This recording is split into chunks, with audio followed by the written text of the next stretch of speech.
तो अपना है ना पापा के टेबल। सभी को मेरा सुप्रभात। 12:30 बज गए और फिर भी गुड मॉर्निंग सभी को। आज के हमारे कार्यक्रम के मुख्य अध्यक्ष हमारे ईडी प्लांट मैनेजर आदरणीय श्री बारला सर, आदरणीय श्री डीएम रॉय सर, हमारे प्लांट के हेड एचएसई और all India SST employees welfare association के लाइजन ऑफिसर आदरणीय श्री बारला सर, हमारे सभी यहाँ पर उपस्थित सेवानिवृत्त साथी जो आज हमसे विदा लेने जा रहे हैं, ऐसे Meeru ma'am, Anurag Jain sir, incharge chemistry Shri Paunikar sir, Kishorilal Mehta sir, और थोड़ा मुझे जो शॉकिंग लगा, जो मुझे नहीं पता था सर कि आज शायद मुझे आपको भी मैं फेयरवेल देना पड़ेगा।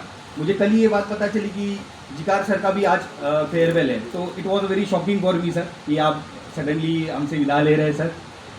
यहाँ पर उपस्थित इन सभी लोगों का परिवार और हमारे सारे आदरणीय L2 ऑफिसर्स, हमारे सारी कलेक्टिव की टीम, यहाँ पर उपस्थित WDF की टीम, हमारे सभी कर्मचारी और मेरे सभी साथियों, आज मुझे उन लोगों के बारे में बोलने का मौका मिला है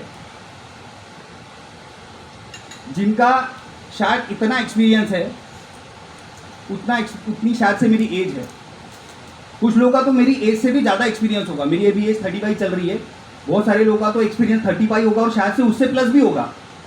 तो मुझे ये लगता है कि शायद मैं उस अभी लेवल पे नहीं पहुंच पाया हूँ कि मैं इन लोगों के बारे में बात करूँ। इन लोगों के कारनामे और इन लोगों ने जो काम किया है, हमारे ONGC, ये हम ONGC को एक मदर ऑर्गेनाइजेशन कहते हैं, और इस मदर ऑर्गेनाइजेशन को जितना इन्होंने अपना खून और पसीना दिया हुआ है, जो वृक्ष इन्होंने लगाया है, आज जो उसके फल को हम एंजॉय कर रहे हैं, उसका जो मजा ले रहे हैं, वो इन सब लोगों की बदौलत। तो मैं चाहता हूं कि एक बार जोरदार तालियां इन सभी के लिए आप बजाएं।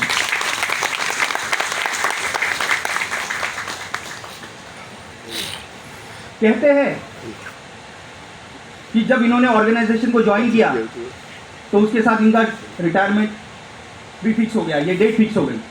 पर मैं कहता हूं, जब व्यक्ति का जन्म होता है उसके साथ उसका निर्वाण भी निश्चित है, उसको एक दिन मरना भी है, ये भी गूढ़ सत्य है। बट बात यह है कि ये जो इन दोनों के बीच का जो हमें समय मिला है, जो इन दोनों के बीच का जो पीरियड है, इस पीरियड को हम कैसे जीते हैं? क्या इस पीरियड को हम सिर्फ अपने लिए जीते हैं? अपने लिए तो सबको जीना चाहिए, और इन लोगों ने भी अपने लिए जिया, अपने ऑर्गेनाइजेशन के लिए जिया, अपने परिवार के लिए जिया, अपने परिवार की बच्चों को पढ़ाया, बढ़ाया, उनको अच्छा एजुकेशन दिया, उनको एक अच्छा जिम्मेदार नागरिक बनाया। पर साथ ही साथ मेरा ये कहना है कि इसके साथ हम जिस सोसाइटी से आते हैं, क्या हम उसको पे बैक करते हैं? करते भी हैं, मैं ये भी नहीं बोल रहा हूँ, सभी लोग करते हैं, आप लोग भी सब इस तरीके से करते होंगे।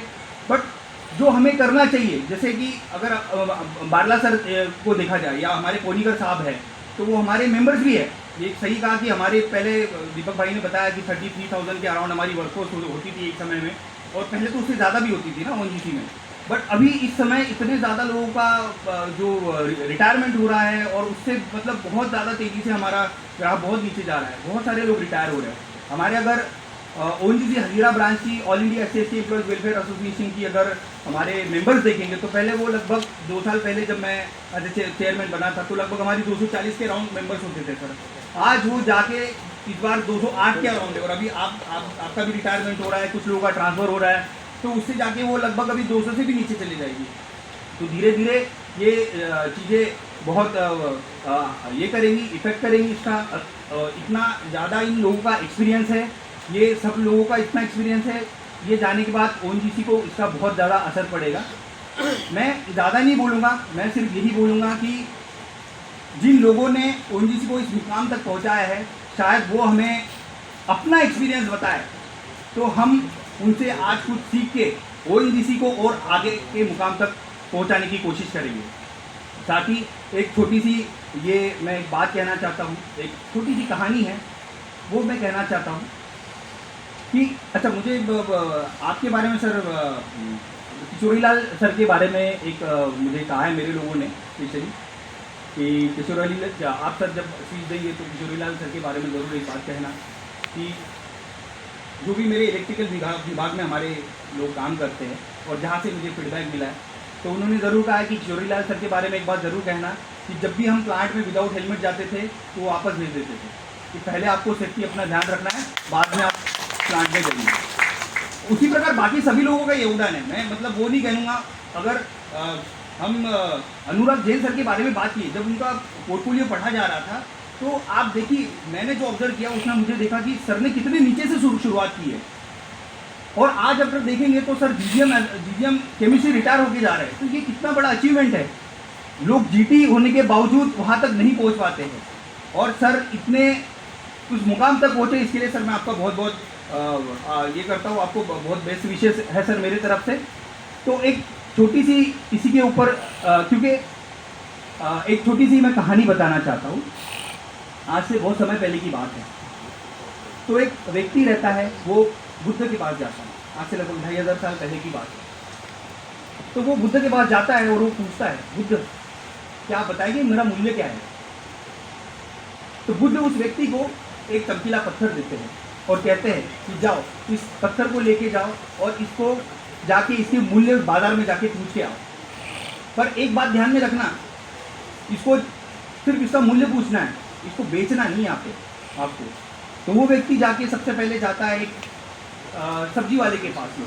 सब्जी वाले के पास में जाने के बाद वो उससे पूछता है कि इसका क्या मूल्य है। तो जो सब्जी वाला होता है वो बोलता है कि इस पत्थर का मैं आपको 1 बोरी आलू दे दूँगा। ठीक है, उसको बेचना नहीं है, उसको पता है, उसने मूल्य पूछ लिया। उसके बाद वो फिर दूसरे सब्जी वाले के पास जाता है, फ्रूट्स वाले के पास जाता है। तो फ्रूट वाले जाने के बाद उसको पूछता है कि इसका क्या मूल्य है।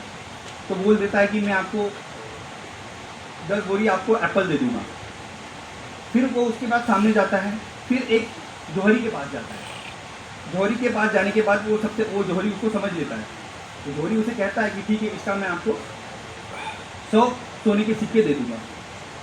तो उसे तो बेचना नहीं होता है, तो इसीलिए वो जाने लग जाता है। ठीक है, उसको पता चल गया प्राइस क्या है, तो वो जाने लग जाता है। फिर जौहरी उसे रुकाता है कि एक काम करो, मैं आपको 100 नहीं, आपको 1000 मोहरे दे दूँगा सोने के।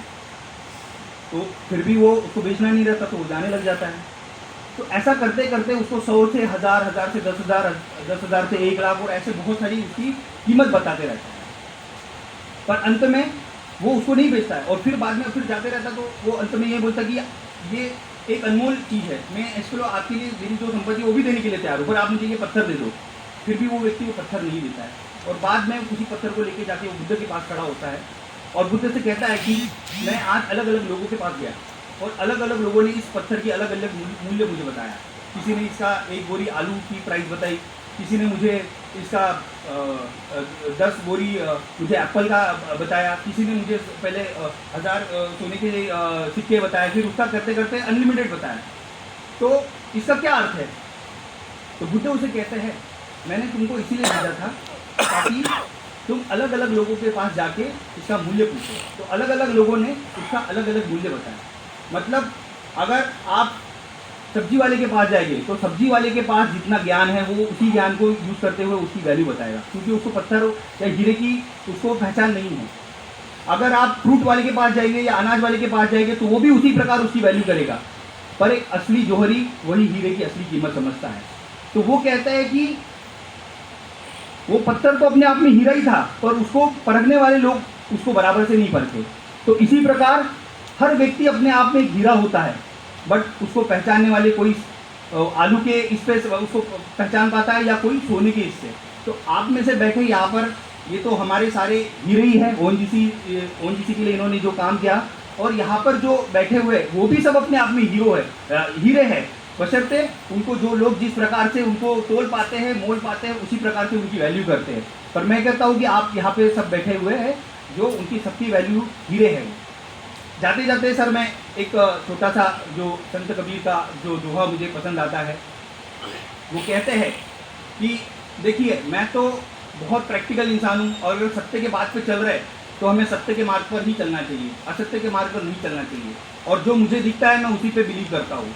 आज ओएनजीसी को जो बनाया है वो इंसान ने बनाया है, तो इसीलिए हमारी ज्ञान की बदौलत, हमारी नॉलेज की बदौलत हमने इस ऑर्गेनाइजेशन को खड़ा किया हुआ है।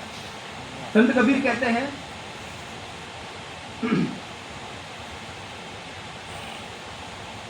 संत कबीर का एक बहुत ही सुंदर दोहा है, वो जो वो कहते हैं, मोको कहा ढूंढे रे बंदे मैं तो तेरे पास में, मोको कहा ढूंढे रे बंदे मैं तो तेरे पास में, ना मैं मंदिर में ना मैं मस्जिद में, ना मैं व्रत में ना मैं उपास में, मोको कहा ढूंढे रे बंदे मैं तो तेरे पास में। जाते जाते सर आप लोग जा रहे हैं तो उसको, उसकी याद में एक छोटा सा संत कबीर का एक बहुत ही सुंदर दोहा है, वो भी मैं कहना चाहूँगा। एक उदाहरण देखिए, संत कबीर कहते हैं, पत्ता बोला वृक्ष से हे वृक्ष बन राय, पत्ता बोला वृक्ष से हे वृक्ष बन राय, अब के पतझड़ ना मिले दूर चलेंगे जाए, अब के पतझड़ ना मिले दूर चलेंगे जाए। वृक्ष बोला पत्ते से सुन पत्ते मेरे भाई, वृक्ष बोला पत्ते से सुन पत्ते मेरे भाई, यही जगत की रीत है, एक आए और एक जाए। तो ये इस प्रकार हमारी प्रकृति का ये नेचर है, सब लोगों को एक ना एक दिन आना है, एक ना एक दिन बिछड़ना है। हम भी अपने परिवार के साथ हमेशा नहीं रहते, आज भी अभी हम, मेरा परिवार घर पे है, मैं यहाँ पे आया हूँ। तो ये प्रकृति का नियम है, जिस प्रकार पतझड़ में पत्ता बिछड़ जाता है, वो हमेशा पेड़ के साथ में लगा रहता है, साथ में रहता है, पर उसको भी एक ना एक दिन बिछड़ना ही होता है। तो इसी बात को सत्य मानते हुए हमें भी आज हमारे जो आदरणीय हमारे अधिकारीगण हैं, जो आज हमसे सेवानिवृत्त हो रहे हैं, उनको मैं बहुत बहुत हमारी तरफ से बेस्ट विशेष देता हूँ कि आप सभी लोग अपने जीवन में बहुत सुखी रहे, समृद्धि रहे, और आपको किसी भी प्रकार की मतलब हेल्थ इश्यूज में भी आप अच्छे से रहे, किसी को भी कोई दिक्कत ना हो, आप हमेशा सुखी और संपन्न रहे। और साथ साथ अपने जो समाज के, जो सोसाइटी के जो लोग पीछे छूट गए हैं, आप उनको भी सपोर्ट करें, यही मेरा कहना रहेगा sir. Thank you so much.